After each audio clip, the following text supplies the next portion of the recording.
and he could see millions of stars. Then something happened inside of him that transformed his life forever.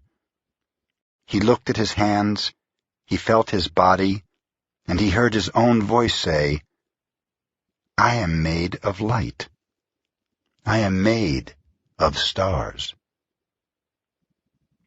He looked at the stars again, and he realized that it's not the stars that create light, but rather light that creates the stars.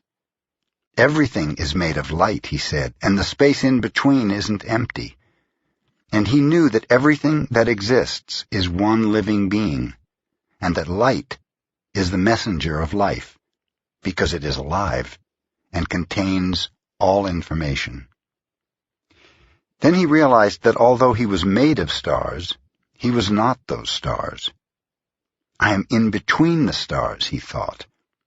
So he called the stars the tonal, and the light between the stars the nahual. And he knew that what created the harmony in space between the two is life, or intent. Without life, the tonal and the nahual could not exist. Life is the force of the absolute, the supreme, the creator who creates everything. This is what he discovered. Everything in existence is a manifestation of the one living being we call God. Everything is God. And he came to the conclusion that human perception is merely light perceiving light.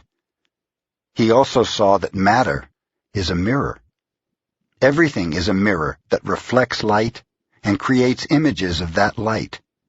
And the world of illusion, the dream, is just like smoke, which doesn't allow us to see what we really are.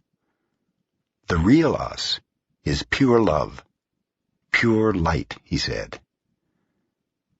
This realization changed his life.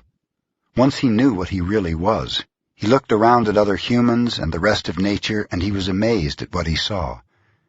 He saw himself in everything, in every human, in every animal, in every tree, in the water, in the rain, in the clouds, in the earth. And he saw that life mixed the tonal and the nahual in different ways to create billions of manifestations of life. In those few moments, he comprehended everything. He was very excited, and his heart was filled with peace. He could hardly wait to tell his people what he had discovered. But there were no words to explain it. He tried to tell the others, but they could not understand. They could see that he had changed, that something beautiful was radiating from his eyes and his voice.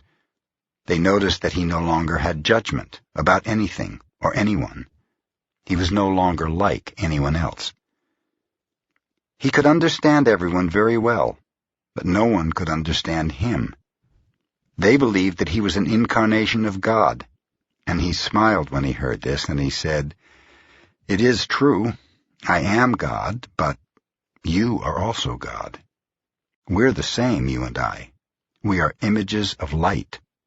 We are God." But still the people didn't understand him. He had discovered that he was a mirror for the rest of the people, a mirror in which he could see himself. Everyone is a mirror, he said.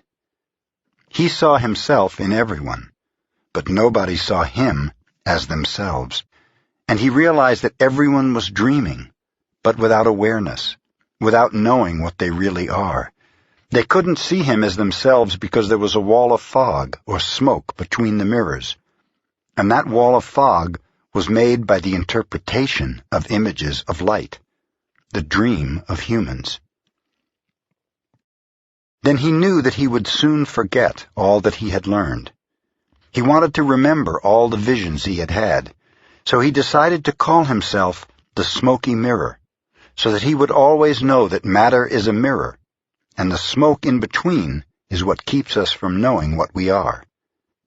He said, "I am the smoky mirror, because I am looking at myself and all of you.